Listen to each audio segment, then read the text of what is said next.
국민의당과 바른정당 통합에 관한 뉴스가 최근에 쏟아지고 있습니다. 오늘 내일 이 문제 짚어볼 텐데요. 오늘은 먼저 통합에 반대하는 입장 먼저 들어보겠습니다. 국민의당 이상돈 의원 연결됐습니다. 안녕하세요, 의원님. 네, 안녕하세요. 네. 오랜만입니다. 네. 의원님, 저희 스튜디오에 한번 나와주세요. 네. 네, 시간 봐서 나와주겠습니다. 직접 나오시면 빵빵 터질 것 같습니다. 네. 자, 우선 먼저 이걸 여쭤봐야 될 것 같은데, 통합에 반대하는 의원으로 먼저 모셨는데 반대하시는 거 맞죠? 저는요, 반대가 예. 애당초 불가능하기 때문에 틈이 없는 거라 해서 반대하는 겁니다. 그러니까 반대할 가치도 없는데 반대하는 거죠. 그리고 제가 이미 일주일 전에 인터뷰에 이 통합은 가능성은 제로라 그렇지 않습니까? 예? 그리고 이미 뭐 물 건너간 걸 보이지 않습니까? 예. 불가능하다고 보시는 거군요. 예. 네네. 네, 가능은 한데 반대가 아니라 안 될 일이다 이렇게 보시는 거군요. 우선. 네, 그렇습니다. 예. 예. 동아일보가에서 보도한 것 같은데 개개인 의원들에게 전화 통화해서 찬성하는 분이 18분, 반대하는 분이 11분, 나머지 유보 이렇게 나왔던데 현재로는 여하간 찬성하시는 분이 더 많은 거 아닙니까? 당내에? 근데요, 그게 답변할 때 네. 몇몇 의원들이 상당수 의원들이 좀 조건을 달고 또는 이렇게 뭐 이것도 되고 저것도 되고 이런 식으로 말하는 분들이 거기 찬성으로 돼 있어서 지금 뭐 제가 파악한 바에 의하면 벌써 5, 6명 정도 의원들이 잘못 알려졌다 이렇게 말하고 있고 그 한 5명 정도 되는 분들은 다 좀 다성급 중진급이죠. 네. 그러니까 이 찬성도 조건부 찬성이 10명밖에 안 되는 겁니다. 현재는 그렇군요. 네. 조건부 찬성이었는데 잘못 알려줬고 이제 그분들도 입장을 그렇죠. 바꿨다. 뭐 그것도 하나의 가능할 수 있겠다. 뭐 그 정도 얘기한 것을 갖다가 그러니까 그 신문에서 의도적으로 이렇게 좀 분리해서 부풀려 쓴 거라고 봐야죠. 네. 동아일보 보도는 그렇고요. 그러면 그 이전에 조선일보 보도로 이제 국민의당이 통합을 하면 지지율이 상당히 높다. 비밀 여론조사를 했다라고 해서 논란이 됐는데 혹시 이 여론조사는 알고 계셨습니까? 그건 사전에 우리 아는 사람 아무도 없었죠. 그러니까 국민정책연구원에서 국민 세금으로 쓸데없는 여론조사 한 건데, 그것도 그런 여론조사 하게 되면 질문이 좀 이렇게 원하는 방향으로 되어 있지 않겠습니까? 그렇게 해서 나온 거 의미 없다고 봅니다. 네. 의미 없다. 혹시 이 여론조사가 소속 의원들 모르게 진행됐다는 것에 대해서 내부 비판은 없나요? 상당히 격앙되게 생각하는 의원들이 많이 있죠. 특히 좀 정치를 오래 한 사람들에 대해서는 이게 대단히 잘못됐다 이렇게 보고 있죠. 네. 그래서 뭐 혹시 안철수 대표에 대한 비판 얘기는 없습니까? 관련해서? 어저께 정동영 의원, 천정배 의원, 유성엽 의원들이 굉장히 강도 높은 비난을 했죠. 그리고 사실 그리고 무엇보다 유승민 대표가 전 대표죠. 유승민 의원이 우리 당으로과 합칠 사람이 아닙니다. 그리고 원래 생각도 없었고 그 가운데 있는 주호영 거기 원내대표가 이렇게 저렇게 얘기하니까 그냥 마지못해 뭐 그런 것도 하나의 방법이겠다 이렇게 좀 얘기했던 게 커진 것 같고요. 그리고 주호영 원내대표는 원래 친 MB 아닙니까? 그렇죠. 친이에서 친박을 갈아탄 사람이고 또 요번에 또 뭐 한국당하고 합당하다 그러다가 배당과 또 국민의당하고 그러니까 믿을 수가 없는 사람 아닙니까? 거기에 뭐 좀 양쪽에서 그 페이스에 말려서 이렇게 커진 것 같습니다. 유승민 의원이 그 중도 보수 통합 의지를 밝히는 것도 그냥 주호영 의원의 이야기에 예를 들어서 탈당하려는 의원들을 잡으려고 한 것이다. 이 정도로 생각하십니까? 뭐 그런 면도 있겠고요. 예. 또 이제 유승민 의원의 입장에서는 그게 자기의 그 정치적 입지죠. 안보는 보수고 경제는 진보, 따뜻한 보수, 개혁 보수. 그러니까 그런 자신의 정치적 소신을 그냥 재확인한 거죠. 그리고 우리 당 이 구성원들의 대부분하고 유승민 의원 그리고 그 주변의 몇 사람들하고서는 저는 이렇게 어울리기가 힘들다고 저는 봅니다. 그리고 또한 저는 유승민 의원이나 그 주변 사람들이 안철수 대표를 어떻게 보는가 하는 것도 제가 대충 압니다. 예. 아, 그래요? 어떻게 봅니까? 유승민 의원이? 그 무엇보다 그 생각이 없지 않습니까? 오락가락 아닙니까? 사드 반대 앞장섰다가 베란간, 대선, 다가오니까 사드 찬성하고 대북 제재해야 된다고 해서, 지난번 TV 토론 때, 그거에서 유승민 당시 후보가, 안철수 후보가 그냥 작사를 내지 않았습니까? 솔직한 얘기로. 그런 거 보면, 그거 다 알죠. 그리고 유승민 의원은 공부를 많이 한 사람입니다. 그 사회과학을 공부한 사람이고, 그러니까 지식의 깊이가 있는 사람이죠. 네. 예. 그러면 유승민 의원은 그렇게 사회과학 공부하고 지식의 깊이가 있는데 안철수 대표는 그렇지 않다고 유승민 의원이 생각하신다고 보시는 겁니까? 네, 좀 다른 길을 걸어온 사람이고, 그래서 이제 정치적인 어떤 판단, 방향성에 대해서는 유승민 의원이 그렇게 안철수 의원을 자신과 비슷하다든가 같다든가 이렇게 생각하지는 않는다고 저는 확신하고 있습니다. 네. 혹시 그런 얘기를 들어보신 적 있습니까? 그 주변으로부터?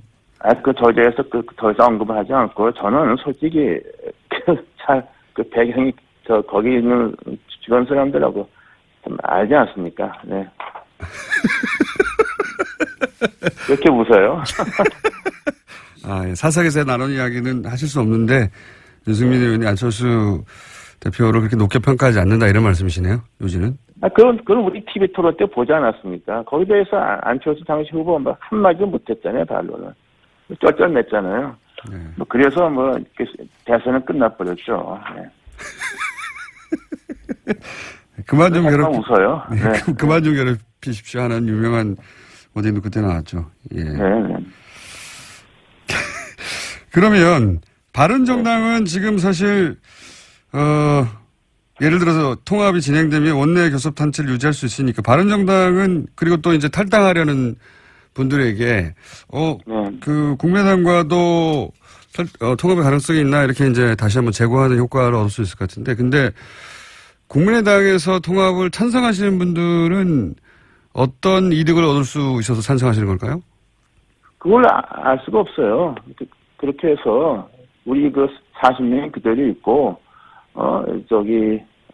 바른정당에서 의원이 한 10명 오면 50명 되고 그렇게 하면 시너지 효과가 난다고 생각하는데 아마 내분 때문에 같이 공멸할 겁니다. 그럼 저는 그런 일이 안 생긴다 보고 그리고 정당은 좀 있는 사람들이 스펙트럼이 있지 않습니까? 네. 우리가 바른정당 합치면 이건 정당이 아닙니다. 이건 그런 어쩌게 철학이 없고 또 더 중요한 것은 이게 이런 걸 생각하는 사람들이 지난번 대선에도 나왔던 반문 연대 또는 비문 연대 그것을 연상시키지 않습니까? 저는 그 대단히 잘못됐다고 봅니다.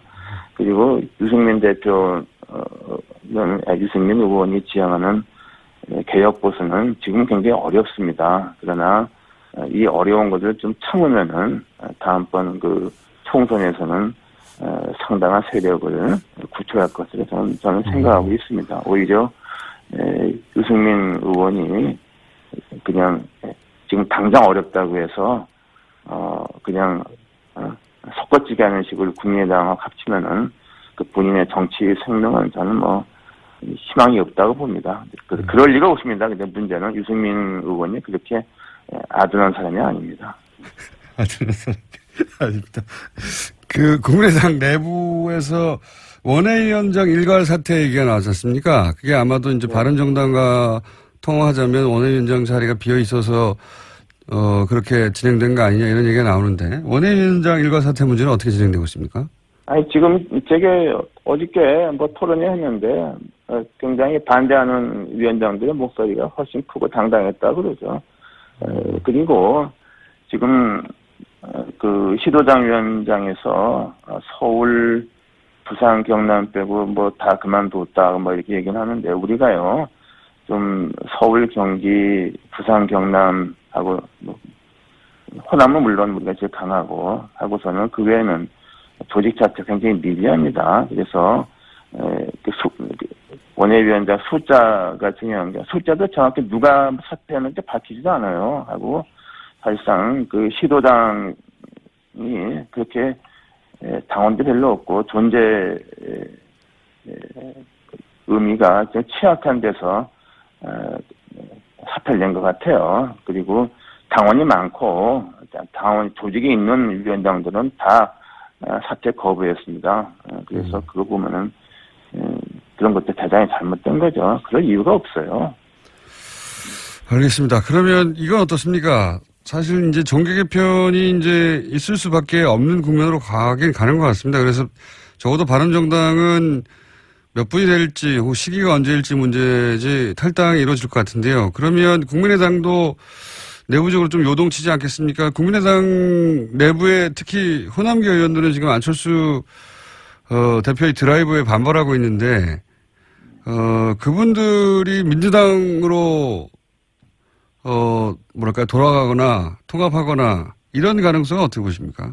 저는 뭐 그럴 가능성도 없다고 봅니다. 그리고 지금 현재 이게 평지풍파 아닙니까? 멀쩡하게 당기 대분란에 빠졌는데 그 책임은 무엇보다 안철수 대표와 그 주변에 안철수 쪽 인사라는데 뭐 누군지도 모르겠어요. 그래서 굉장히 지금 비판과 그런 격앙된 반대가 있죠. 그래서 아마 국감이 끝나게 되면은 아마 상당한 의원들이 안철수 체제를 더 이상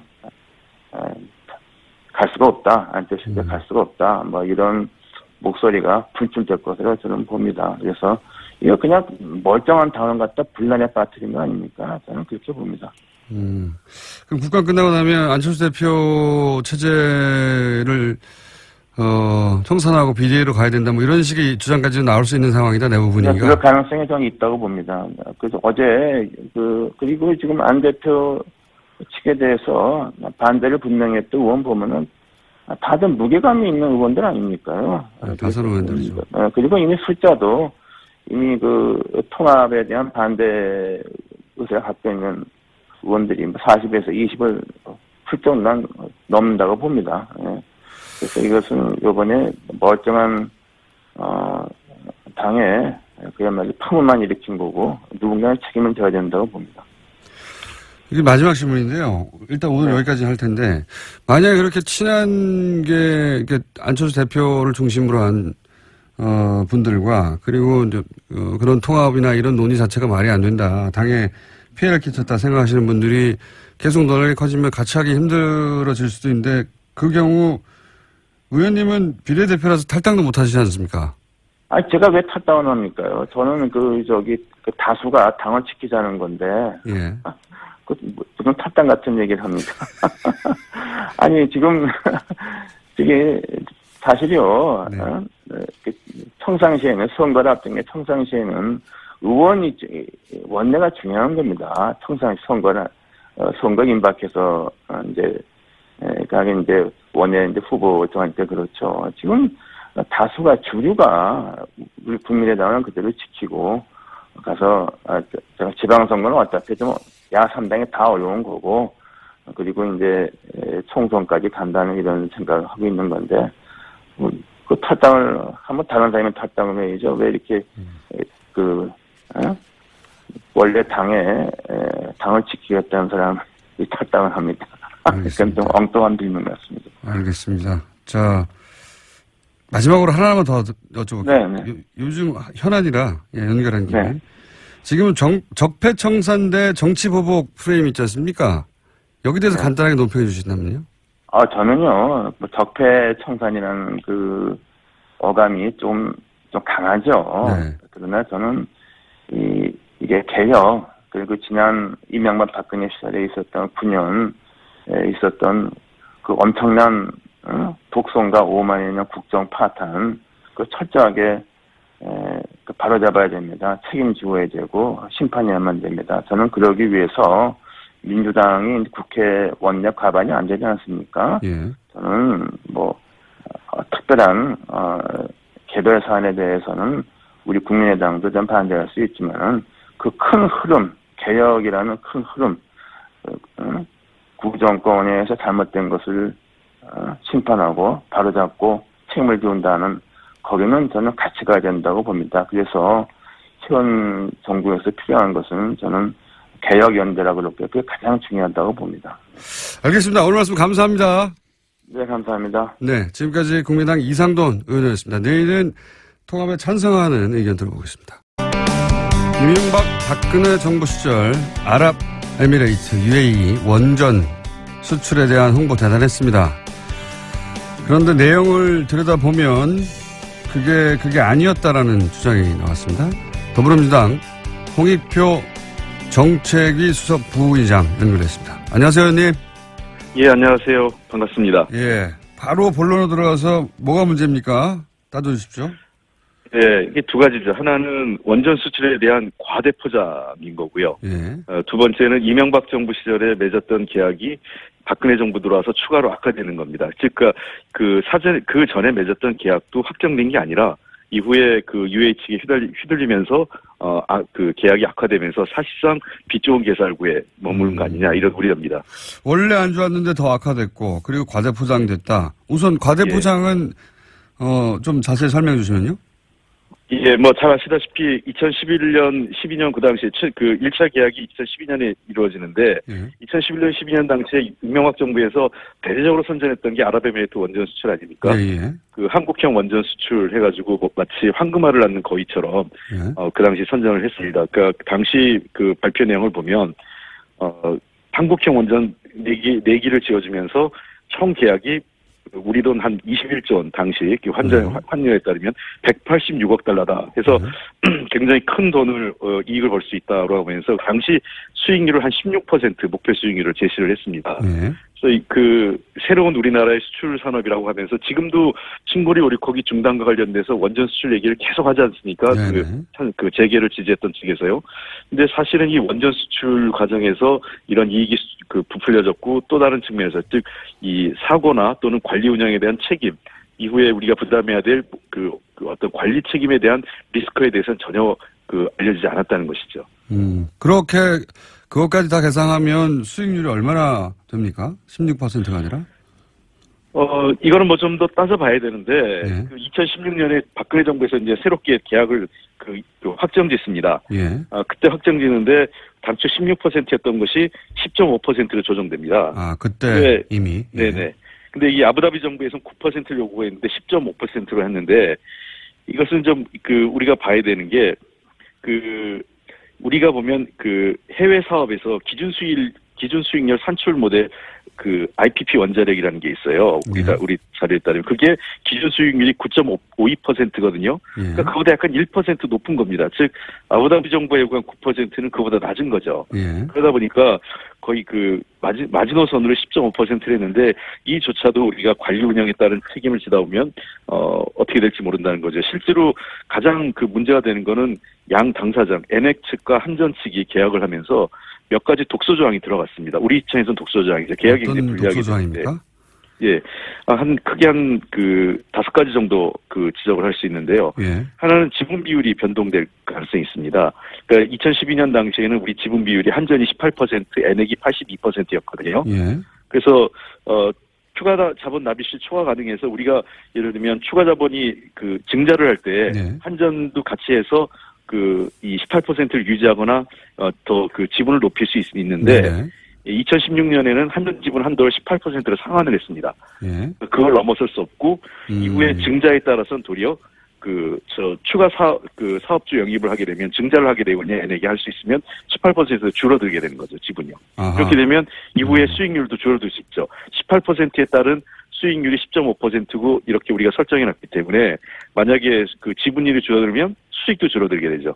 그러면은 UA 측에서 증자를 자체적으로 하고 그럴 경우에 우리가 따라갈 수 없게 돼 있다는 거죠, 지금. 그렇죠. 증자를. 우리는 추가 투자를 못 하는 거죠. 그러니까 우리는 맥시멈이 18%고 거기서 줄어들 가능성이 있다는 거죠. 증자하게 되면.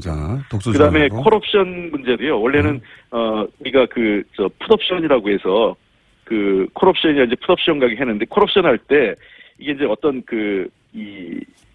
이게 좀 저 복잡한 건데 예. 엔액이 콜옵션과 풋옵션을 행사할 수 있습니다. 예. 근데 그러니까 일정 가격이 됐을 때 사고 팔 수 있는 권한이거든요. 예. 그 시간 기준 시점에서 그때 10% 프리미엄이 있는데 이 10% 프리미엄이 없어졌습니다. 아, 프리미엄 그냥 없었다. 예 프리미엄 그러니까 추가 가격, 그러니까 기준 가격에서 10% 예를 들면 뭐 주당 1,000원에 팔게 되면 거기에 10%를 얹을 수 있는 그 프리미엄이 우리 한전 측에 있었는데 그게 없어졌던 거고요. 16년에는 권리가 있었는데 권리가 없어졌다. 그렇죠. 그러니까 우리가 10%의 이익이 없어진 거죠. 그 사고 팔 때. 그 다음에 이 법이 앞으로 문제가 생겼을 때 분쟁이 과거에는 영국 런던에서 영국법에 따라 이루어지는 게 예. 아부다비에서 UA법을 하게 돼 있습니다. 아하. 그렇게 되면 굉장히 우리한테 불리하게 되는 거죠. 그렇겠네요. 예, 예. 제3국에서 하던 것을 이제는 UAE에서 들어가서 재판을 받아야 된다. 예, 그렇게 되어 있습니다. 또 있습니까? 그리고 많이 있습니다. 이 주권 면책 포기 조항이라는 게 있어가지고요. 예. 원래 어떤 사고가 발생하면 UAE 측도 정부 책임을 져야 되는데 예. 주권 면책을 해주게 됩니다. 그걸 삭제합니다. 그래가지고 앞으로 UAE 정부는 이게 책임을 안 지게 되는 주권국가에서 책임을 면책받을 수 있게 된다는 거죠. 그러면은 예를 들어서 원전에 사고가 났어요. 지금 원전의 소유권은 82%가 UAE 정부가 가지고 있기 때문에 80% 정도는 그 UAE 정부가 책임을 져야 되는데 UAE 정부는 책임을 지지 않게 된다고요? 아니 그건 아니고요. 그건 아니고. 사업자들은 책임을 집니다. 엔액이라고요. 예. 엔액은 책임을 지는데 82%하고 우리 한전이 18% 책임을 지는데 예. 아시다시피 원전 사고의 경우에는 큰 사고로 번질 수 있지 않습니까? 네. 그런 경우에는 우리가 국가 책임도 같이 포함해야 사업자들의 부담이 줄어드는데 국가 포함이 빠지기 때문에 아하. 이 엔액과 한전의 책임으로 돌아가게 돼 있고 특히 UAE 같은 경우는 이제 국제 원자력 협정에 가입을 할 예정이지만 인근의 사우디나 카타르 등 같은 나라는 가입하지 않고 있거든요. 아하. 이런 국가에는 이 보상 한도가 없습니다. 그러니까 무한 배상을 해야 됩니다. 만약에 사고가 났을 경우에 그렇습니다. 이게 원전이라는 사고의 특성상 국가 책임도 있어야 되는데 이걸 배제했기 때문에 순수하게 그렇습니다. 거기 참여한 상업 자본들만 배상을 해야 되는데 주변국까지 하면은 엄청난 숫자 금액이 될 수도 있다. 네. 예, 그렇습니다. 그리고 이게 지금 또 하나 문제는 이제 지체보상금인데요. 네. 이 준공 지원에 따른 이제 지체보상을 해야 되는 겁니다. 네. 하루에 60만 불인데 예. 2012년 우리가 당초 투자안에 따르면 한전 지분 투자 시 면제 조항이 있었는데 이 조항이 삭제됩니다. 2016년에는. 아하. 그렇게 되기 때문에 지금 당초 예상은 금년 말에 준공 예정이었는데 예. 현재는 하반기까지 지금 준공 자체가 좀 불투명한 상황이에요. 그래서 지체상금이 불가피한 상황인데 하루에 60만 불이면 7억이죠. 월 한 1,800만 달러 되죠. 예. 하루에 3개월만 7억이고. 돼도 4,800만 불이고 6개월이면 거의 1억 불에 달합니다. 예. 그렇죠. 그래서 엄청난 물론 금액이네요. 한전 측은 이 준공이 늦어진 이유가 UAE의 원자력 규제 기관인 FANR의 승인 허가 때문이라고 하면서 이제 UAE하고 그랜드 파트너십을 맺으면 지상금 면제할 수 있다 이렇게 얘기하는데 이거는 불확실한 거죠. 계획서상으로는 이게 들어가 있지 않기 때문에요. 그러면은 이명박 정부 때는 이 계약 내용이 확정되지 않았는데 확정된 것처럼 얘기를 했고 그렇습니다. 그리고 이제 협상을 계속해서 박근혜 정부 들에서 확정을 하긴 했는데 이때는 애초에 이명박 정부 때 확정되지 않은 사항은 이렇게 될 거라고 얘기했던 게 사실은 바뀌고 나쁜 조건들이 들어갔다는 거죠. 요약하면. 그렇습니다. 예. 그러니까 이게 당시 보면 한전 이사회에서 2016년 당시에 매우 우려합니다. 그러니까 여러 이사들이 이 투자에 대한 우려를 하고 있어요. 심지어 우리 잘 아시는 조정혁 전 의원 있지 않습니까? 예. 새누리당 의원했죠. 예. 이분도 이 우려를 해요. 그러니까 이게 자원 투자에 대한 여러 가지 걱정들을 하고 있기 때문에요. 많은 우려들을 하고 있습니다. 이걸 어떻습니까? 제가 기억하기로는 운영을 60년이었나요? 50년인가요? 네. 그렇게 운영을 굉장히 긴 시간 동안 하게 되고 그 기간 동안 계속해서 수익을 얻게 되고 등등등 얘기가 있었던 것 같은데 운영 기간은 어떻습니까? 운영권. 이 운영권도 우리가 당초 아는 거하고는 좀 다른 거죠. 전체 우리가 장기간 하는 것으로 알고 있었지 않습니까? 예. 근데 이것도 완공주기 이제 5년 후 예. 완공되고 나면은 이제 5년 후에 매 3년마다 우리가 풋옵션 권리를 가진 것뿐입니다. 그러니까 그때마다 다시 연장되는 거죠. 아하. 그러니까 그 긴 기간 동안 보장을 받은 게 아니라? 예, 60년 보장은 아닙니다. 그렇군요. 그럼 실제로는 한 10여 년이 될 수도 있겠군요. 그렇게 될 수도 있는 거죠. 한 10년 이내가 될 수 있는 거고, 한 20년이 될 수도 있는 거죠. 그러니까, 이게 풋옵션 권리를 그쪽 NX 측이 가지고 있기 때문에, 이게 수익이 좋다고 판단하면 NX 측이, 아까 얘기한, 제가 풋옵션이라고 얘기했지 않습니까? 이거를, 사들일 수 있는 겁니다. 주식을요. 한전 측의 주식을. 근데 당초에는 10% 프리미엄이 있었는데, 그게 없어져 버린 거죠. 알겠습니다. 무슨 문제인지는 알겠고요. 오늘은 여기까지만 듣고요. 한번 나오셔가지고 신구리 원전 건설 재개가 결정됐지 않습니까? 이 사안 관련해서 종합적으로 한번 말씀을 해주셔야 될 것 같아요. 그렇게 한번 하겠습니다. 탈원전 정책 전반에 대해서는 설명을 한번 드릴 기회가 있었으면 좋겠습니다. 알겠습니다. 오늘 여기까지 듣겠습니다. 감사합니다. 네, 고맙습니다. 예. 네. 지금까지 더불어민주당 홍익표 정책위 수석 부의장이었습니다. 예. 국감에서 나온 내용이었죠.